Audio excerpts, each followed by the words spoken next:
We are anonymous. No faces. No flex. No permission slips. The real Epstein scandal may not be what's inside the files. It may be what Trump's team allegedly said behind closed doors, when they thought no one was listening.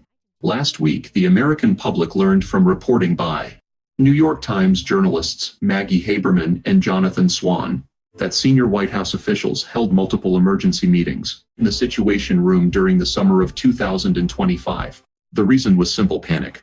Vice President J.D. Vance, Chief of Staff Susie Wiles, senior Justice Department officials, top advisors across the administration. They gathered inside one of the most secure rooms on Earth to discuss PANICS and Bayou rooms on Earth to discuss secure rooms.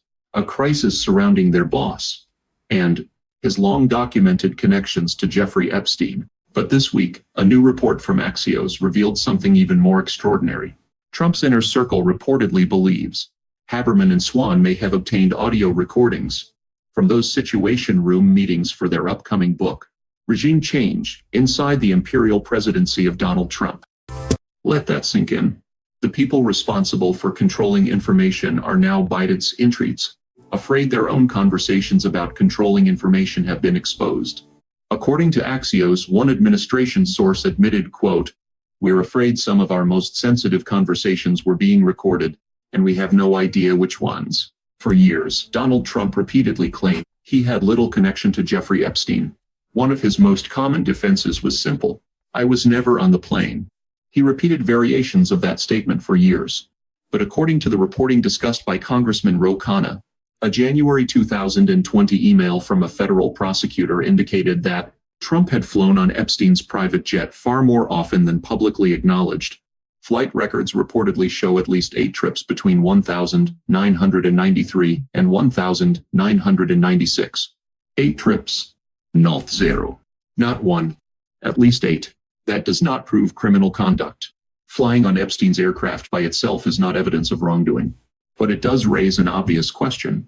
Why would Trump repeatedly insist something never happened? If records indicate otherwise, and if those records contradicted his public statements, what else might remain hidden? Congressman Ro Khanna, who sponsored the Epstein Files Transparency Act, alongside Republican Congressman Thomas Massie, admitted he was surprised by the extent of the administration's internal concern. Khanna said he and Massie believed transparency was a matter of justice and accountability. They did not anticipate the level of political panic described in the reporting. According to Khanna, neither lawmaker realized just how concerned Trump's team was about the potential consequences of releasing additional files.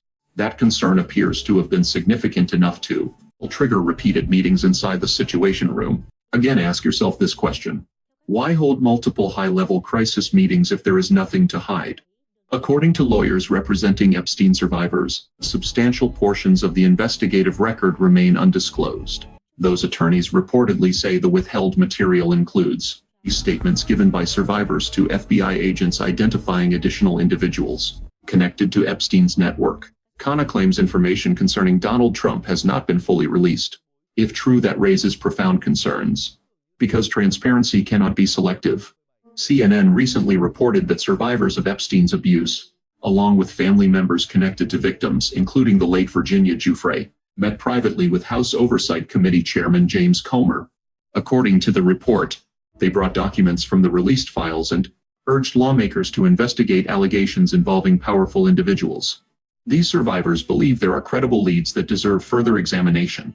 Yet according to Congressman Khanna, there has not been a single major investigation or prosecution resulting from the material already released. Not one. Other countries have pursued investigations linked to Epstein's international network. Meanwhile, in the United States, survivors continue asking the same question: why is nobody being held accountable? Khanna specifically pointed to long-standing allegations surrounding figures including Les Wexner and Leon Black. To be clear, allegations are not convictions. Every individual deserves due process. But allegations involving powerful people should be investigated with the same urgency applied to everyone else. Justice should not operate on a sliding scale, based on wealth status or political influence. Khanna also argued that senior Justice Department officials, including Todd Blanche during future Senate confirmation proceedings, should face direct questions.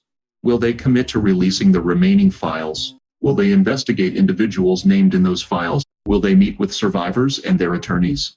And that brings us back to the Situation Room. Donald Trump built his political brand on the promise of exposing hidden truths. He promised to drain the swamp. He promised to challenge powerful elites.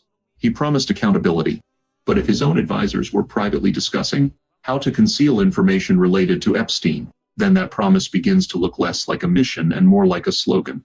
And if the administration is now panicking over potential leaks from those conversations, perhaps that tells us everything we need to know. Because innocent people typically welcome transparency. Those with nothing to hide rarely fear the release of information. The American people deserve answers. Not carefully managed disclosures. Not strategic delays. Not selective transparency. They deserve the complete truth. The Epstein story was never about one man alone. It was always about power. Who has it? Who protects it? And who gets away with abusing it? We are anonymous. We do not forget. We do not forgive. Question every narrative. Follow the evidence.